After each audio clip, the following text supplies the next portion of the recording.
Alright, so we're going to do some shelving on the cheap here. Um, you could buy rack shelving for your lumber. I'm talking to the camera fork.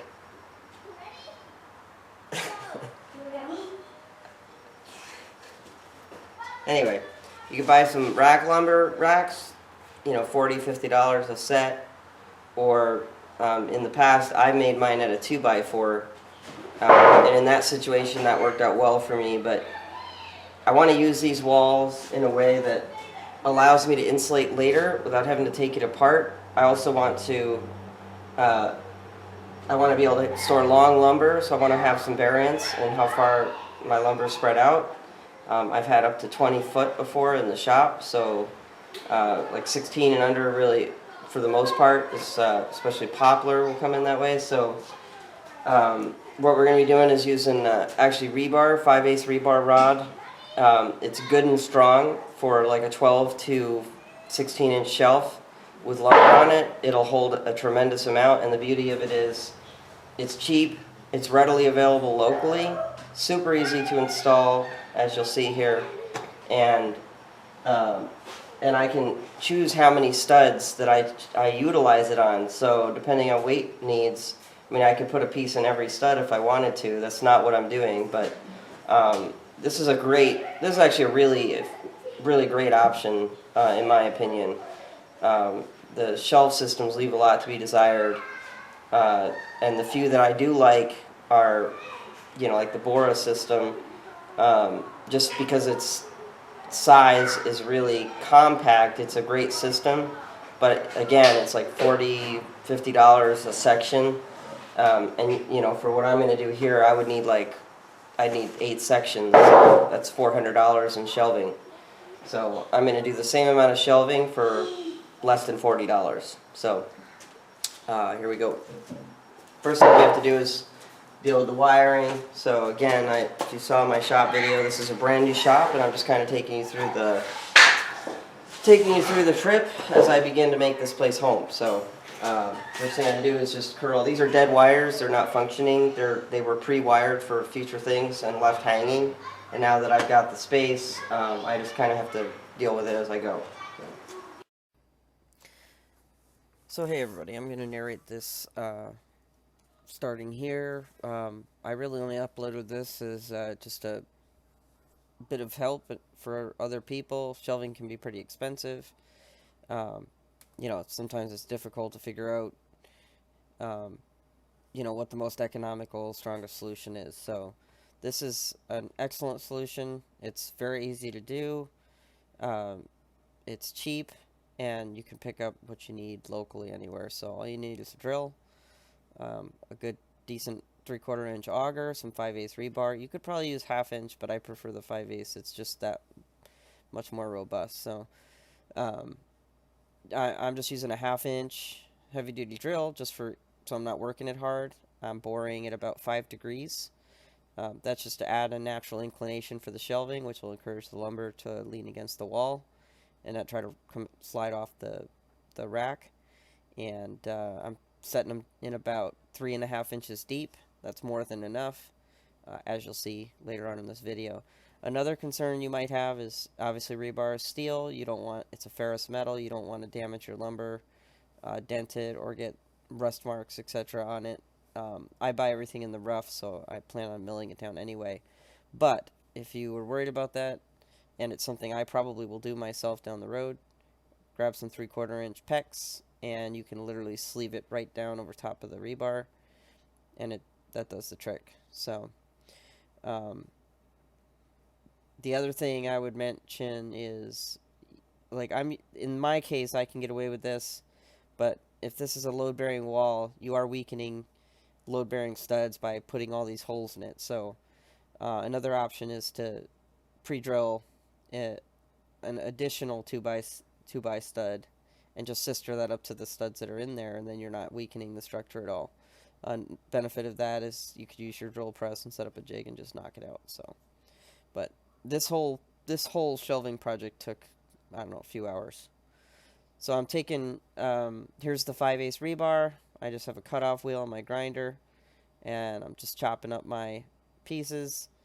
Um, I want to say these are about 20 inches. I basically wanted about uh, 16 inches of rod sticking out of the wall to carry my lumber, something like that.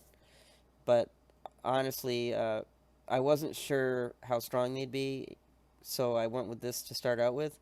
And honestly, I could add quite a bit of length to these, and they would still handle it. They do very well. So I don't have a bench grinder, so in my case, I just have my little grinder out. And what I'm doing here is one end I'm just kind of blunting, making sure I don't have any sharp edges. I want it to go in and out of the holes that I'm boring in those studs smoothly, so they're quick and easy to move around. But the other edge, I'm taking my time. I'm making sure that I'm really grinding it nice and clean and rounded, so that if I bump into it or drag my arm against it or something, it's not gonna, it's not gonna cut me or scratch me. So that's what we're doing here um, before I start sleeving these pegs in there. So um, again, this video, I mean, this is not really a project or anything, but this is, in my opinion, I thought this was an excellent solution.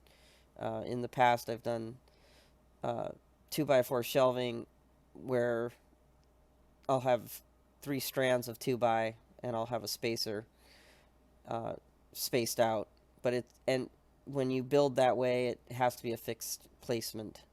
So, not this is great. I love adjustability. I love being able to move things around as I need. So I stuck these in here, and what it is if you've seen, if you've been following this channel for a while, you know that we own an old schoolhouse that we are renovating. I have a full unit of 1x12 spruce, um, not spruce, sorry, ponderosa pine, that I am milling into shiplap, and I've used maybe half of it, but I still have a ton of it, and that's been in the schoolhouse, and it's just been underfoot. It's always in the way, and so one of the things I wanted to do early on was get get these racks up and get that 1x12 filed away down here in the wood shop. So I took the opportunity to kind of show how strong this 5/8 rebar shelving is, and we're going to load this thing up, but uh, I'll end up taking it all back down and stickering it up on the floor under the rack, because I do have a lumber delivery coming. I think it came 3 days or so after the shelves went in. So these are now populated with hardwood, different species of hardwood, and some poplar, etc. So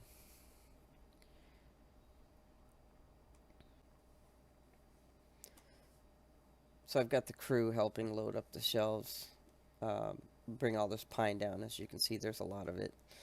So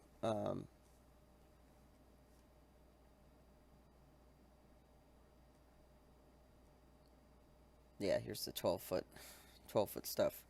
So again, like I said, the beauty of this is I can, whether it's 8 foot, having it every 32 inches allows me to customize the shelving on the fly for whatever type of materials coming in, which is really nice. These 12-foot runs are well supported.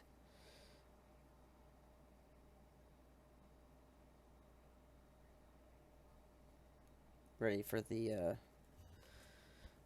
anything I throw at them. And I also threw an A-frame together, but that's not in this video. I'll probably just show that in another shop tour type video down the road.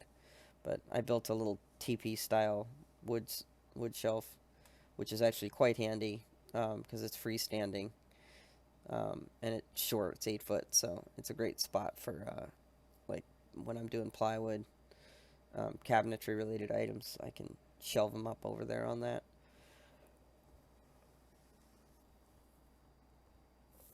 So anyway,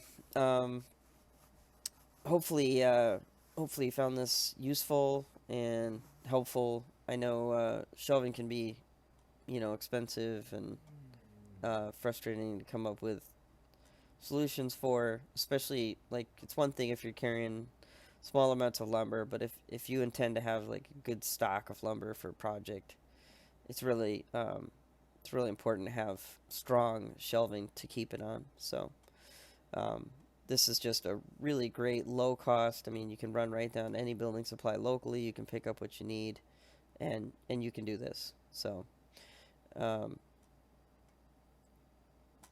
I hope you enjoyed that. And I have lots of footage. I just haven't had any time to edit, but I do have lots of footage. I've been working on quite a few different things over the past month or so, a couple months now, and I have been recording. So I will see you on the next one.